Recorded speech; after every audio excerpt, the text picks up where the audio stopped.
At 8:14 p.m., my wife Hannah texted me while I was still at work, "I think we should break up." I stared at the message for nearly a minute. We had been married for 7 years, so seeing those words felt like someone had pulled the floor beneath me. But instead of begging her to reconsider, I typed one sentence, "I agree.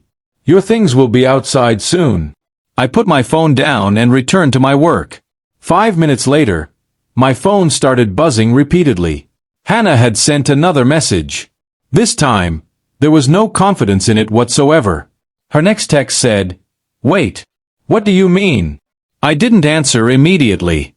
She called twice, then sent another message, "You can't just agree like that."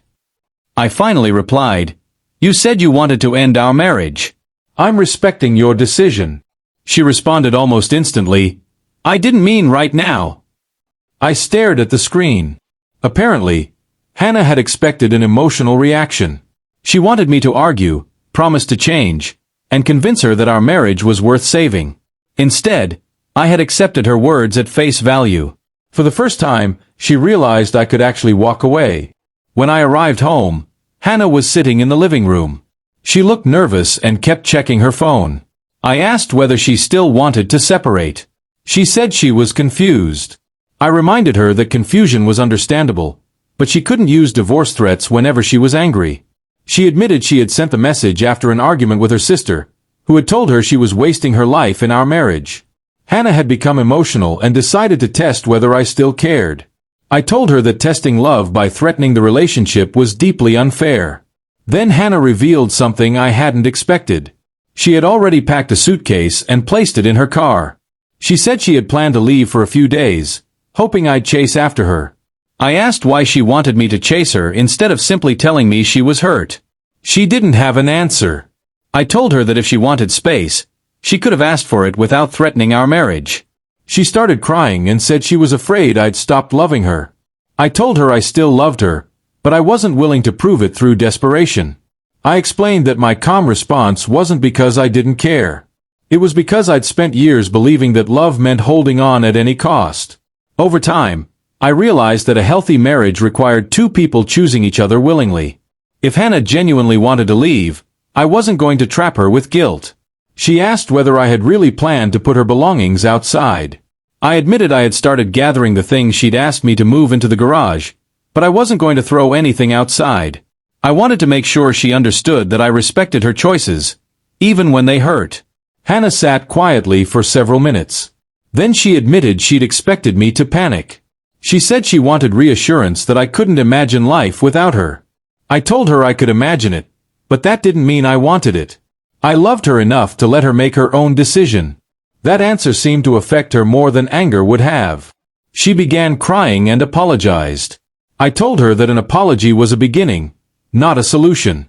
If we were going to stay married, we needed to stop using separation as a weapon during disagreements.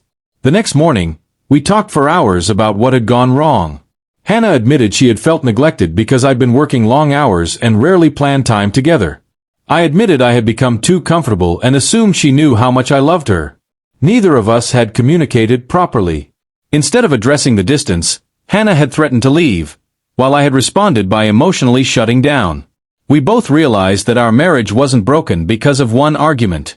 It had been slowly weakening because we had stopped talking honestly about what we needed from each other. Hannah asked whether I would consider counseling.